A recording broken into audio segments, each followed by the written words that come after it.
to Dr. Goldwein.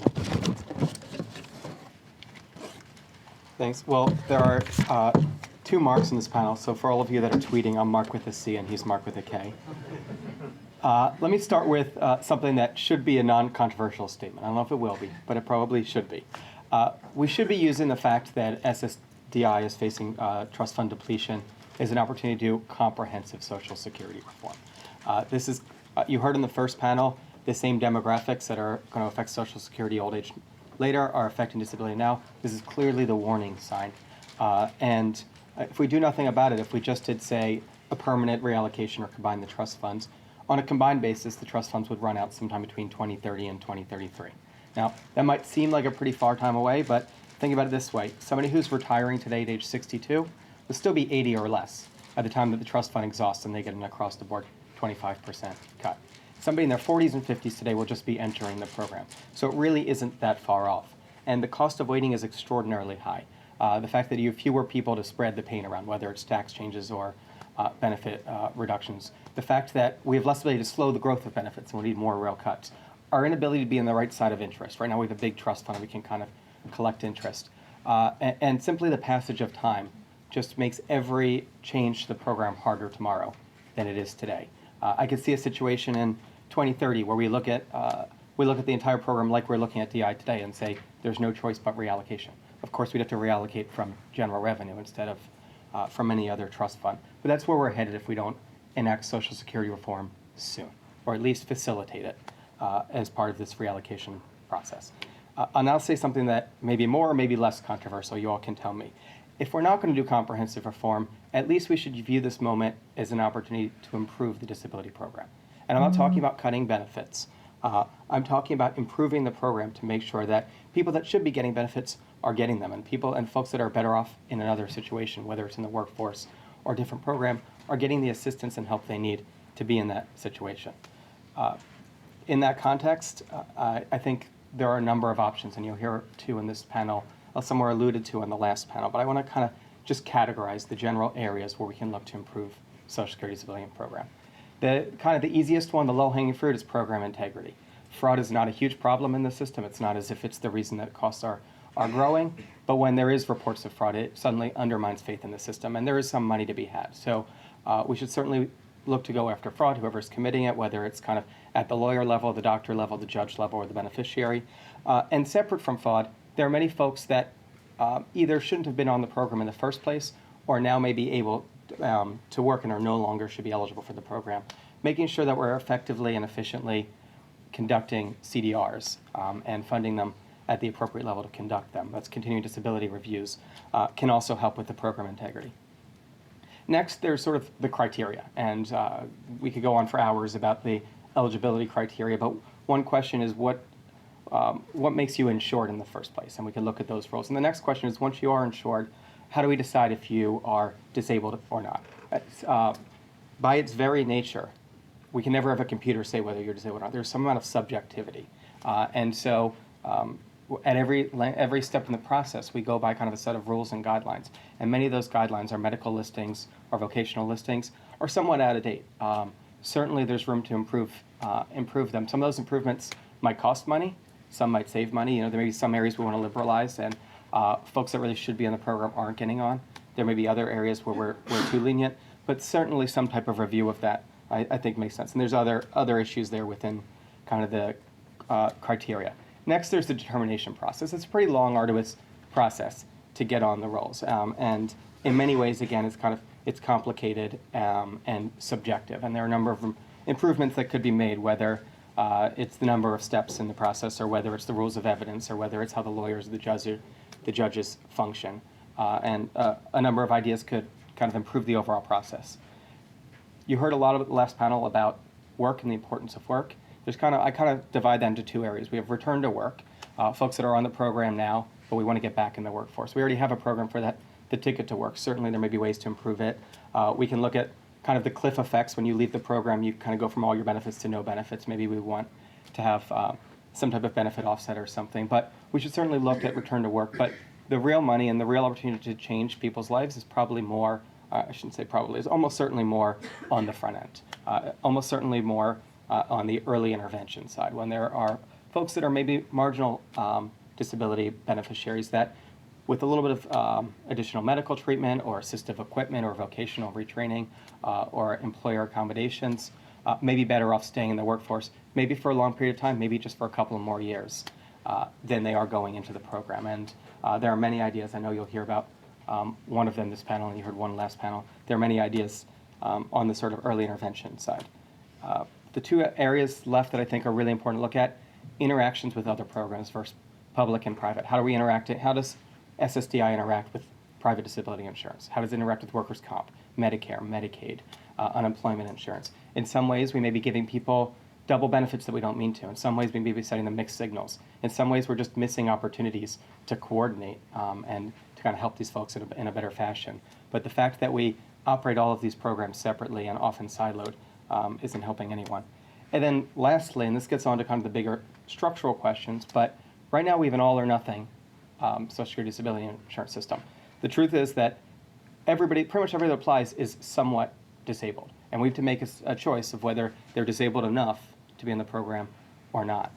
There may be room, and there's a lot of concerns and problems with this, but there may be room to have some type of middle ground, some type of partial disability system, some type of temporary disability for some set of folks, some alternatives to going into the cash benefit. And these are, those 7 categories I described are pretty much where most of the policy ideas surrounding Social Security disability insurance reform fall. I do want to take a minute to plug kind of shameless self-promotion. We're working with Congressman McCreary and Congressman Pomeroy on an initiative, the SSDI Solutions Initiative, that's meant to come up with exactly these ideas. What kind of changes and improvements can we make to the Social Security disability insurance program to go along with whatever we do in 2016? And the truth is, we're not going to overhaul this program all at once. We probably shouldn't. We don't really have the evidence. But we can start making the changes we know how to make, and we can start testing the changes where there's opportunity, whether it's demonstrations and pilots or small-scale improvements. And unfortunately, even to develop those pilots and demonstrations, time is starting to run out. So I would encourage everyone in this room working the Hill to get their bosses thinking about kind of the best ideas and the best ways, and visit our website, ssdisolutions.org, where we're starting to develop them and get some expert authors to develop them as well. Thank you.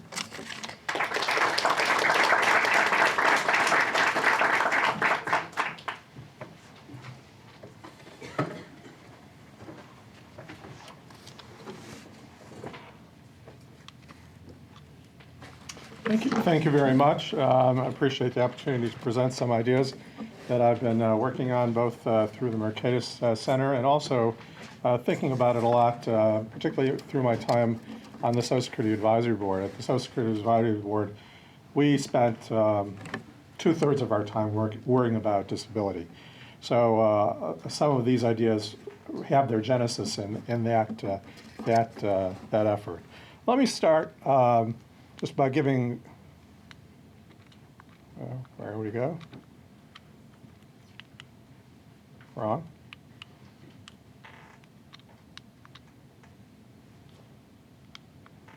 There we go. Well, let me give you one figure.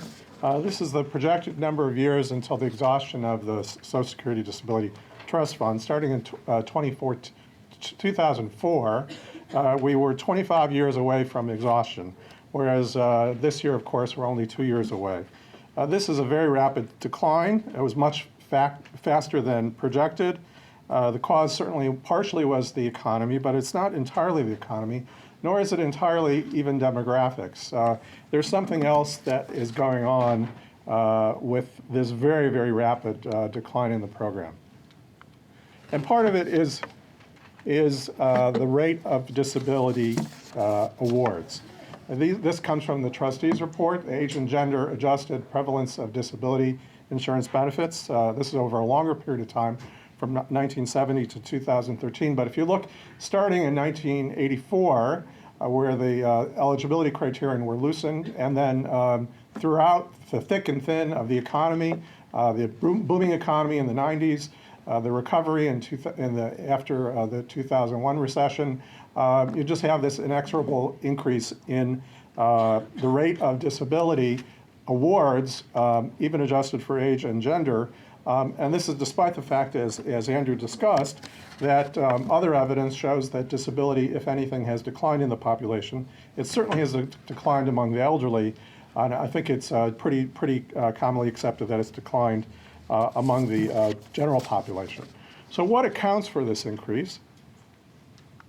Here we have a chart from a paper by Rupp, who's a Social Security Administration researcher, looking at the probability of getting awards, and this is at the initial level, in other words, with the DDSs, the state level adjudication, looking at it by age. And you see a very, very rapid increase by age. Now, this is people who are applying for disability. So there's already people who have selected to think that they're disabled and that they've stopped working. But you have a much, much higher rate of getting the disability award as you get past age 50. And this is really not a surprise. It's not a function of anything but the rules of the program. It's known as the grid, the medical vocational grid, which makes it much easier to get benefits when you pass certain ages, if you're a foreign language speaker, and also depending on your education level. Right now, more than half of the awards are based on the medical vocational grid. It's not based on simply the medical listings, as good or bad as those medical listings are. So I think if we want to talk about reforming the system, and particularly looking at the question of eligibility, we really have to focus on the grid. And so I have a proposal focusing on eligibility. The first one is to update the medical listings, which are important, more frequently, with due consideration of current assistive technologies. Medicine has gotten better over the years. Certainly assistive technologies has gotten enormously better, and the rules simply don't reflect that, or they don't reflect it fast enough. The second thing is the grid, which is where the age, education, and language skills come into effect. I actually have a pretty strong proposal, and that is to just eliminate them. And I think it's basically done on fairness and also on the question of a different economy and a different society and a different labor force than what we experienced when these rules were first put into place, when the system and the program was designed. For example, there's a notion that age 50, and this is, I'm quoting from the rules, is closely approaching advanced age. I don't know if that was ever true, but I think looking around the room, at least for me, I'm 57 years old, I can tell you I do not feel as if I'm approaching advanced age. And people are working longer and longer, and I think we just have to reflect that common sense fact. Similarly, education, I think, is a lot more complicated than the rules give out, which is a sort of, did you graduate college, did you graduate high school? Success at work in later life is very different. It's not entirely or even necessarily related to education when you were young. Just think about somebody like Bill Gates. And I mean, that's sort of a poster child of that phenomenon. But it really is sort of an arbitrary relationship, and I don't think it really belongs in the rules. Similarly, language skills are also, in the 50s and the 60s, when there was sort of a segregated workforce and language skills perhaps would have prevented people from working. That is no longer the case in terms of globalization and ethnic enclaves, and therefore those rules no longer apply. Overall, work is less physically demanding than it was when these rules were put into place, and therefore I think these factors are no longer serve their purpose. I would also say that, relating to incentives, a lot of the incentive to apply for a disability at later ages relates to the fact that if you get on disability, let's say at age 60, you continue to get those benefits and there's no cut at the early retirement age. Whereas if you didn't get onto disability and you retired early at age 62, you get a very substantial cut, a 30% cut, compared to getting benefits at the full retirement age. So therefore, to remove that incentive, we should convert disability benefits to retirement benefits at the early retirement age with the corresponding actuarial adjustment. And then finally, I would say we do need to do smarter continuing disability reviews and to see who deserves to be on the program. Now, the other aspect is the administration of the program. This has nothing to do with the rules, it's just the way the program is administered. The second level of review of a disability claim happens at the administrative law judge level, the ALJ, and there's been a lot of discussion, a lot of written about very significant problems in the way this is done. I've done some work on this, and here, sorry for all the numbers, but they're down to the dollar. We did some calculations. What are we losing in terms of costs by presumptive mistakes of both high and low approval rates of ALJs? Since 2005, it comes to $72 billion. That's a lot of money, and that is, I think, a part of what's going on here. It has come down. The administration of Social Security has made some improvements, but it's still $1.5 billion in 2014. So finally, I will conclude with some suggestions for administrative reforms. Number one is, I think one problem with very high approval rates is the ALJs were under a lot of pressure to hear a lot of cases, over 1,000, 1,200, 2,000 cases a year. That was totally ridiculous because these are very complex cases. We need to limit the number of hearings to 500, and I think that would bring down the approval rate quite a bit. It already has done so, and I think it would continue to do so. I think another problem with the ALJs was that many have been on the job for many, many years. We're no longer following the rules. So I think we need to limit their term to 15 years. I think in terms of providing incentives for disability application, we need to limit it to one application in a 3-year period. We need to close off on the record decisions by the ALJs which cannot be reviewed. We also need to close the evidentiary record in advance of hearing when the claimant is represented. There was a question about legal representation. I won't comment too much about it, but I think it is definitely the case that when somebody is represented by a lawyer or by any third party, it is very reasonable for the Social Security Administration to expect them to bring in their evidence in a timely fashion, not to dump it on the judge at the last minute. It's totally unprofessional, and they're getting paid to do something. I don't see why we allow that to happen. And then finally, right now there's a rule that the ALJ has to represent 3 parties. It's called the 3-hat rule. They represent the taxpayer, they represent the claimant, and they're supposed to be an impartial third-party adjudicator. Now, that's a very hard thing to do. I don't know if I'm not sure it's ever possible, but to accept that we have limited resources, when there is a third-party representation, which is very common now, 85%, the ALJ need not advocate for the claimant. That's not a necessary role anymore, and I think it would provide fairer outcomes. So this research is based on 2 papers, one of which has already appeared, and the Mercatus working paper, and another which is forthcoming. Thank you.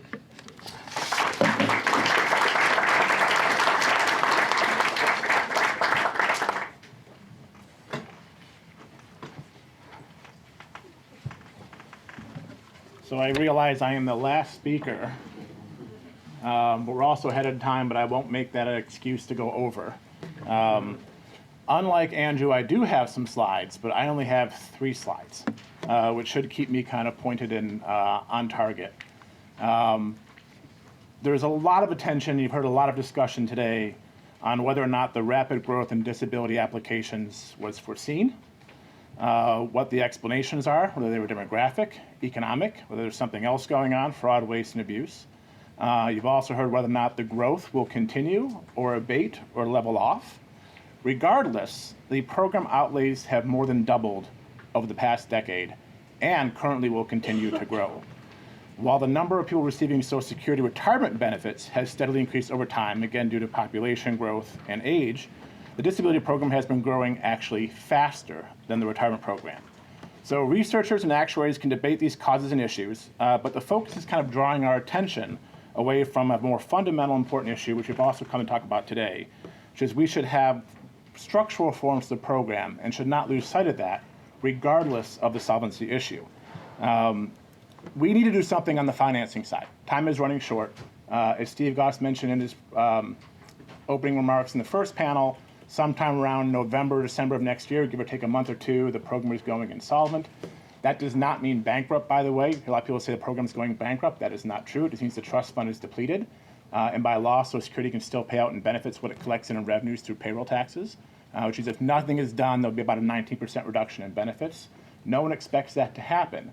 We do need to do some sort of financing arrangement, whether it's interfund borrowing, reallocation of the payroll tax, something to get us through. That is not an excuse not to do reform. As Chuck Blauhaus pointed out in his presentation, if we don't do reform, we end up kicking the can down the road again another 17 years, and we'll be at the same point again, but having a larger shortfall to finish and accommodate for.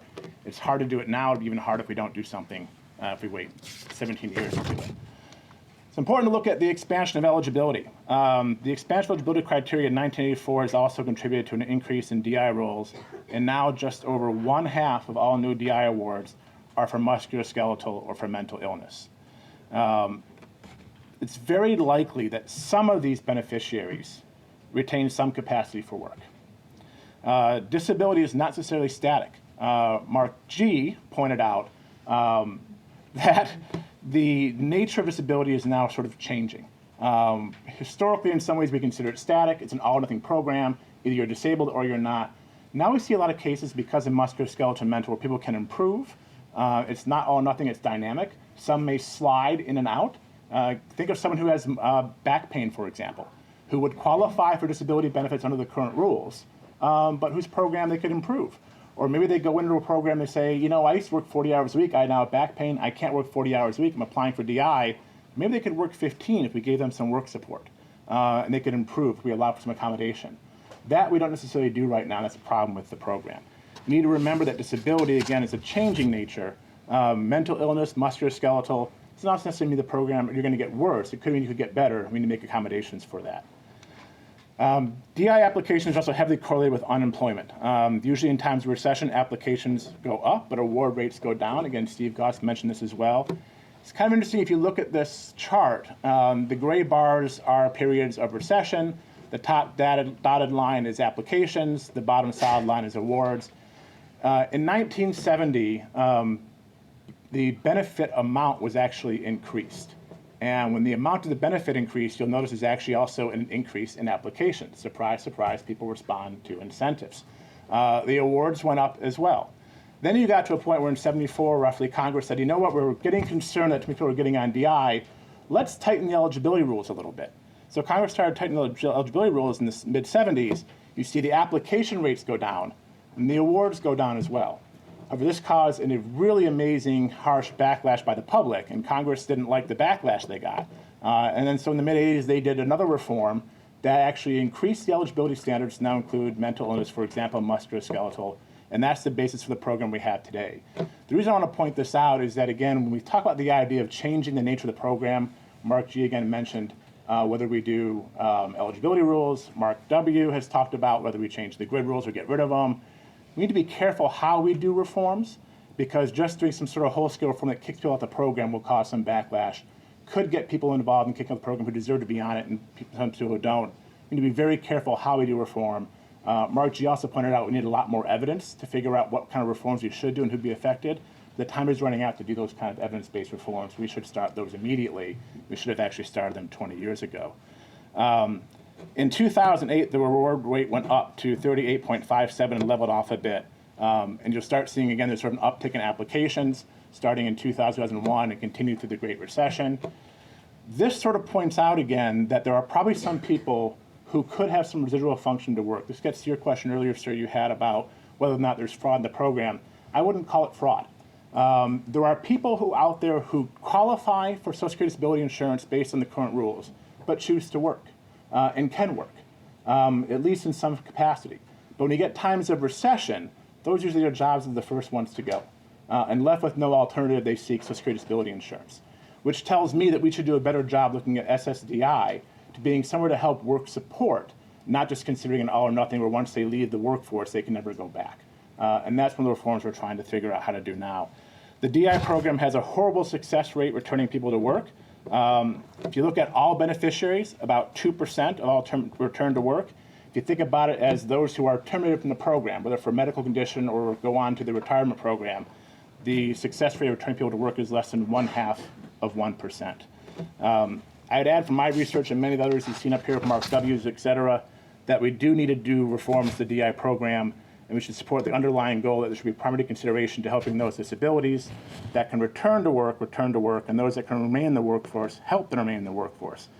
This doesn't mean that anyone with a disability can or should work, just we need to help those that can. Some reforms to consider would include an allowance for, again, partial or temporary disability to change the incentives for work. As Marc G. pointed out, this is not without controversy. It's complex. It's not necessarily easy, but it's something we should consider because, again, disability is not static. It's very dynamic. Allowing for partial or temporary time-limited disability benefits would change the nature of the program to basically telling people we're here to help you stay in the workforce, get back to work, but not necessarily giving up hope that once they start getting on the DI program, they're lost forever and never get back into work. So again, one is provide partial temporary awards. Currently, an applicant is determined to be either fully disabled or not at all disabled. There's no middle ground whatsoever. Consequently, a person who suffers from back pain could work part-time with some income support is denied this opportunity altogether. One option for reform would allow those with disabling conditions who can still work part-time to receive a partial award or a temporary limited to 1 or 2 years. Similarly, if an individual suffers a disability that precludes any work, but the individual could recover with time and treatment, we could again give a temporary award that would cease within 1 or 2 years. We could also do something else like expand employer responsibility. This again is not without controversy, but again, currently non-governmental short-term disability insurance is available only to 37% of the civilian workforce, and just 1/3 of civilian workers have access to long-term disability coverage through their employers. If employers were required to cover the first 2 years of worker disability through private market insurance, they might have more incentive to keep workers employed or improve the working conditions to reduce incidence of disability and keep people off SSDI in the first place. Again, as panelists have said before, especially Marc G., we're looking at the idea of returning to work. There's 2 categories of work. One for those that are on the program, helping them to return. Another is keeping folks attached to the labor force before they apply to SSDI in the first place. That's one of the biggest areas to look at, and there has to be some involvement for employers to get involved as well. Marc G. also mentioned the idea of improving the financing of disability reviews, the CDRs. Right now, I think there's a 1.3 million backlog of CDRs. That's not good. And what this means is some things we should do actually should increase the operational budget for Social Security so they actually can do the job they need to do in the CDRs. So we need to fund the agency adequately. Just to sort of wrap up, SSDI has morphed into an unemployment insurance program for some people as well, and an early retirement program, as Marc W. pointed out, for others. Workers can protect their higher retirement benefits available by getting on the DI program in the late 50s or early 60s and waiting until their full retirement age to convert to the OASI benefit program. We need to think holistically about reforming SSDI. Many of the reforms discussed here today could be done as standalone reforms, but many would be stronger, and the SSDI program stronger, if several reforms were adopted at once. And as Marc G. said at the beginning of his discussion, we should look at the SSDI trust fund insolvency right now as an opportunity to look at reforming the entire Social Security program, including retirement as a whole. Because again, think about the idea, if we raise the retirement age for the Social Security retirement program, that affects the SSDI program as well, because it gives an incentive for people to go on disability earlier to protect their retirement benefits. So in some ways, the program is holistic. We need to consider the holistic nature of the program, and as we look to reforming SSDI, consider the implications for the retirement program, and think holistically how we can reform the entire program together. Because again, if we wait, we're just going to have longer problems down the road. As Chuck Blauhaus mentioned in the first panel discussion, the retirement program, which isn't going insolvent for another 17 years, has a larger financial imbalance than the DI program. If we don't take care of that now, that's going to be even harder to solve 17 years from now. So again, we need to look at holistic reforms today, not just the DI program, but also the retirement program.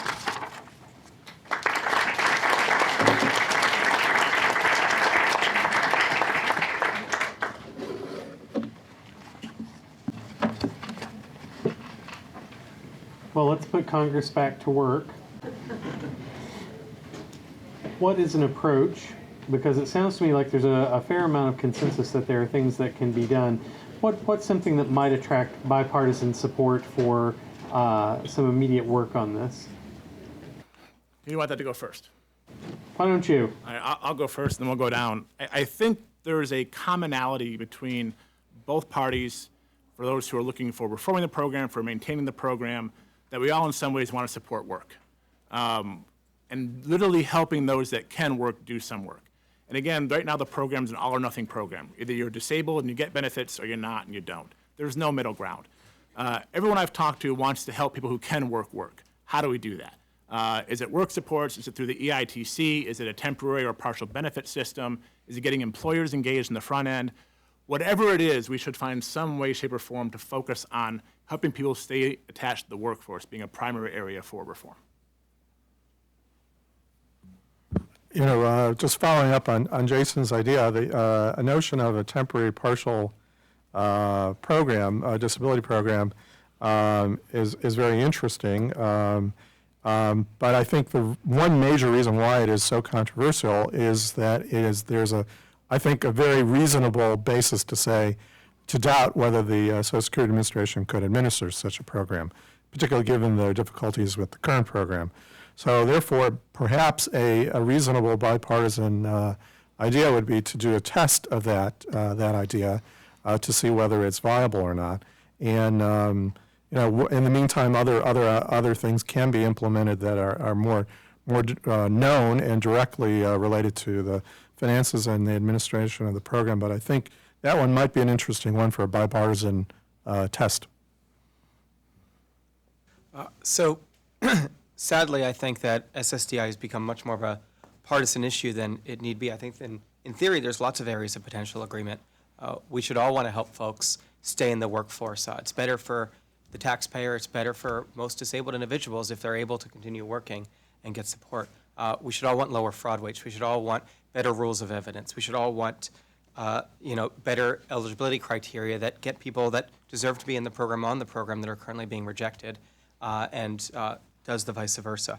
As for kind of actual areas of agreement and what I think has become an overly partisan environment, I would start looking at what's in the president's budget. And the president really proposes three things on SSDI. And I don't think if you did all of this, it would be nearly enough, but it's a start. First, he proposes a new way to fund CDRs. And I think combining additional funding for CDRs with some improvements to the way we administer them may be an area for bipartisan support. We spend some more money, but we spend it in a way where we're getting a better bang for buck. Secondly, he proposes one version of addressing the issue where some folks are simultaneously applying for unemployment benefits and for Social Security disability insurance benefits. This isn't a reform that necessarily is helping anyone on the program, but it's addressing an issue that these two programs, unemployment for folks that are still working and disability insurance for folks that still aren't working, are kind of incongruent, and that probably shouldn't be happening. And third, he proposes three demonstration projects, all focused on early intervention. One focused on the employer, one focused on the states, and one focused on much more of kind of a individual EITC type approach. That wouldn't be enough, but I think if we kind of start that we agree those are good places and then build out from there, there may be an opportunity. Other thoughts? I think just to go on, both Marcs have mentioned the idea of doing pilots or demonstrations, and it's actually a really good idea. Because again, we're missing in some cases a lot of evidence-based research we need to have to make some of these decisions on reforms. Some we have good evidence, some we don't. To the extent we can find some areas of commonality, but the difference is, well, how do we know it's going to work? Then a pilot is a great idea, and I totally support that. And then to Mark G's point earlier, he mentioned also program integrity, and he mentioned one of the president's budget proposals.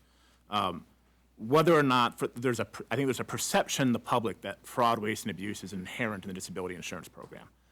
Whether it's 20%, 1%, less than 1%, there's a perception out there that it's a lot. So it does undermine the faith in the program. It makes it harder to do reforms in some way. So we should do all we can to help those efforts that reduce fraud, waste, or abuse. One of the things Marc mentioned was the double dipping.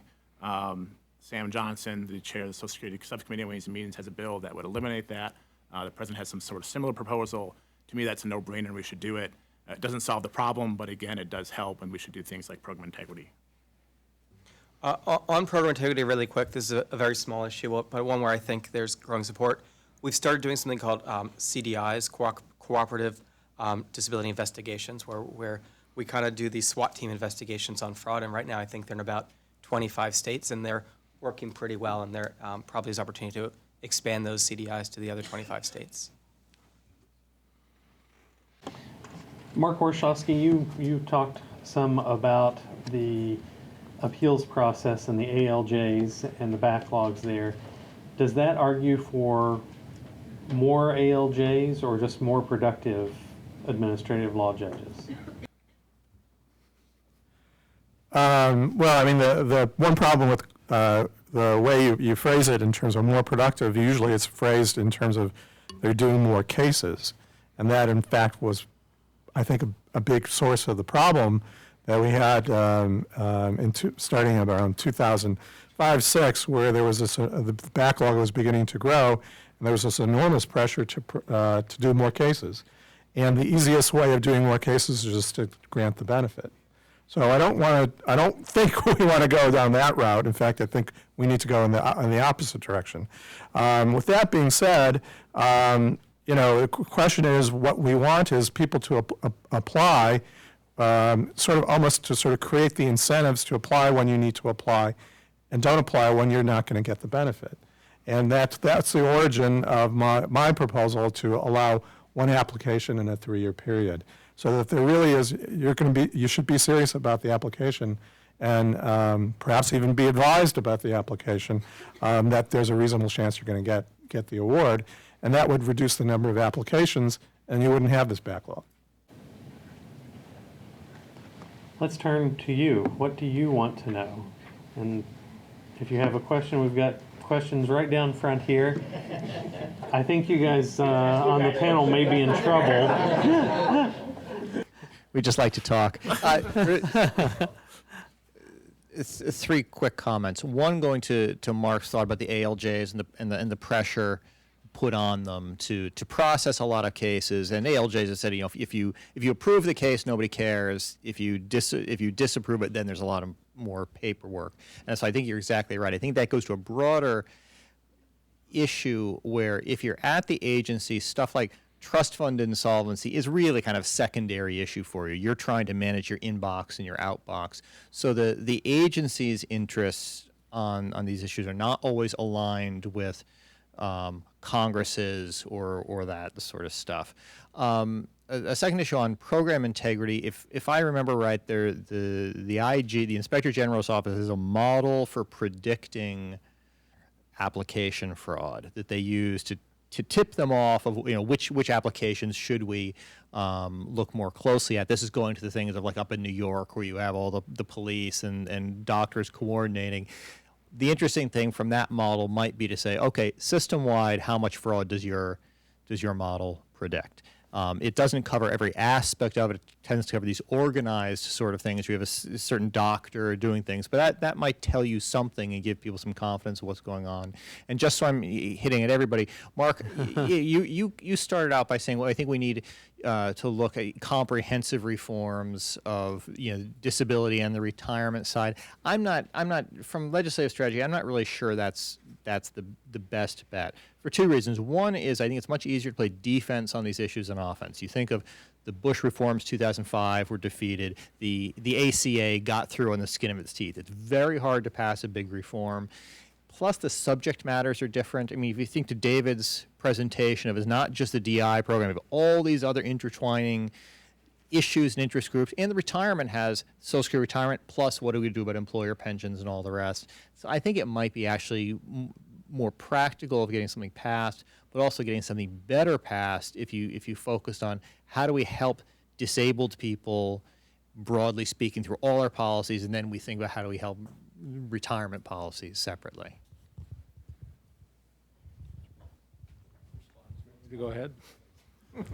They should respond first. Or they I didn't think so. I have a question. So, So in my talk, I talked about the statutory definition of disability, and I didn't hear any of you comment on that definition. And just to recap, it's medically determinable conditions that prevent work and for a long period of time. And I did hear Marc with a K talk about taking into account assistive technology and accommodations. And I know the GAO has been pushing Social Security to do that for a very long time, and Social Security has been reluctant because, well, they might be able to, first it's hard, but they also might be able to determine that if somebody had a certain thing that they could go back to work, they're not in the business of providing those things, right? And they don't know whether the person could actually have access to them. So anyway, given that background, I'm wondering if you think we do need to change the definition in the law, the conceptual definition of disability, to a more modern concept, And if we do, what does that mean for the disability determination process?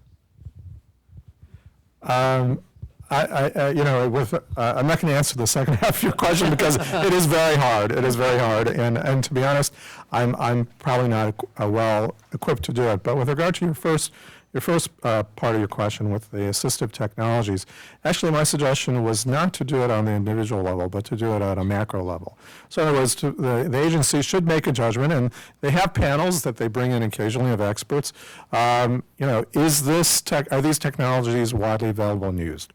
And that, I think, is sufficient in terms of then that is included in the listing definition, if you will.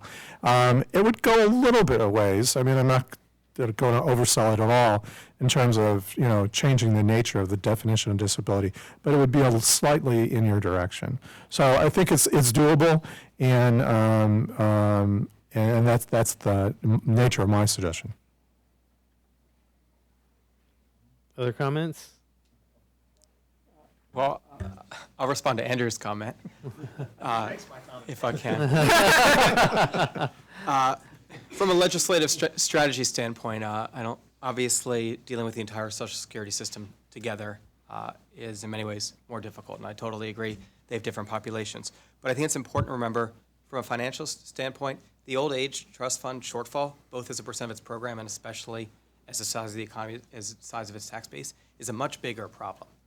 The disability insurance, we need to fix it. We need to address kind of the inefficiencies. We need to address the problems. But it's actually very small compared to the old age problem. And we should have done the old age problem, back when you were at SSA or in 2000 or in the 90s. We should have addressed we should have addressed Social Security a long time ago, and we're really running out of time. And my advice is, in these rare opportunities that we get, as kind of a reminder, this may be the last one. The last one we can actually use before it's too late.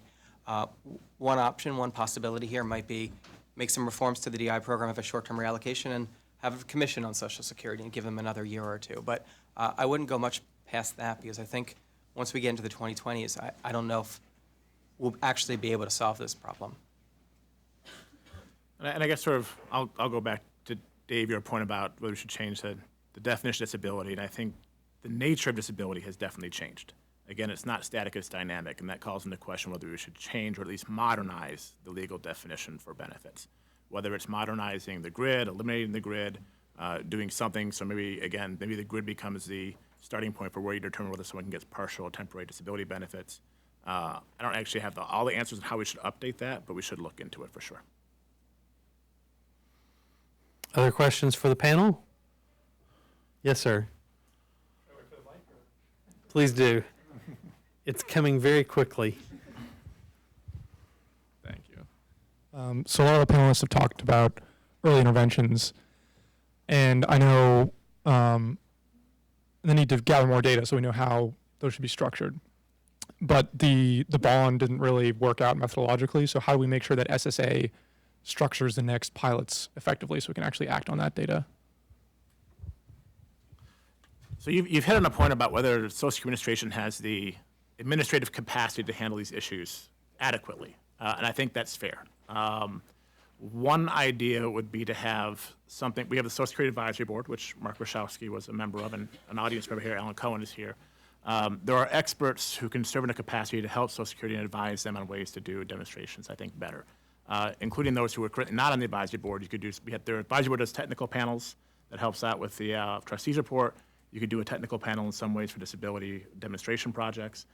That is an idea that should be explored so that there's better advice given on how these should be done. As a general observation about these projects, one other area in which there have been great advances in knowledge and in science is in the statistical and econometric analysis of data. Whereas before you used to have to do these gigantic field experiments and would take years and years and years, and were very expensive. Now we basically can economize on that by more judicious use of these techniques, and I think Social Security would be well advised to, get on that program.